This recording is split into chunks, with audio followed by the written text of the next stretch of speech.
নমস্কাৰ চাই আছে গ্লোবেল ইনি 24x7 ষ্টুডিঅত মই কাকু শোণিতপুৰৰ চাৰিদুৱাৰৰ মোলানগাঁৱত বনৰীয়া হাতীৰ উপদ্ৰৱ বনৰীয়া হাতীয়ে উপদ্ৰৱ চলাই মোলানগাঁৱৰ দুটাকৈ পৰিয়ালৰ বাসগৃহ ভাঙি বিস্তৰ ক্ষতি সাধন কৰে পালিপাৰা সংৰক্ষিত বনাঞ্চলৰ পৰা খাদ্যৰ সন্ধানত ওলাই আহি জনাঞ্চলত প্ৰৱেশ কৰা এটা প্ৰকাণ্ড বনৰীয়া হাতীয়ে চম্পা কন্ধ আৰু অনামী কন্ধৰ বাসগৃহ দুটি ভাঙি পেলায় ইপিনে বনৰীয়া হাতীৰ আক্ৰমণৰ পৰা চম্পা কন্ধৰ পৰিয়ালটোৰ কথমপি প্ৰাণ ৰক্ষা পৰে বনৰীয়া হাতীৰ উপদ্ৰৱ চলি থাকে আমাৰ মোলানগাঁও তথা ফুলবাৰী চাহ বাগিচাৰ নিচেই কাষতে লাগি থকা আমাৰ মোলানগাঁৱত আৰু প্ৰায়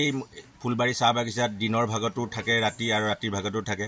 ফৰেষ্ট ডিপাৰ্টমেণ্টৰ মানুহ আহি খেদি দিলেও আকৌ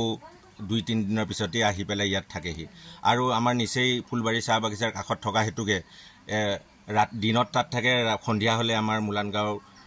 হাতীবিলাক আহি ঘৰ দুৱাৰ খেতি পথাৰ প্ৰায় নষ্ট কৰে ইয়াৰ আগতেও হাতীৰ কবলত হাতীৰ উপদ্ৰৱত প্ৰায় মানুহ মৃত্যু মুখত পৰে ইয়াৰে আগতে দুজন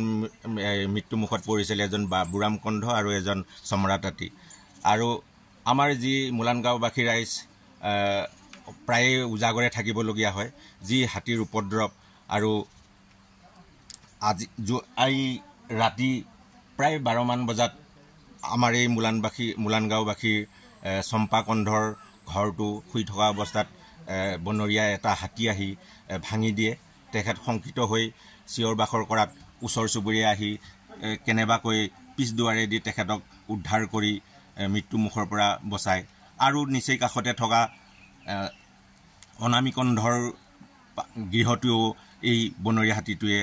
ভাঙি থৈ গুচি যায় এনেদৰে আমাৰ মোলানগাঁওবাসী ৰাইজৰ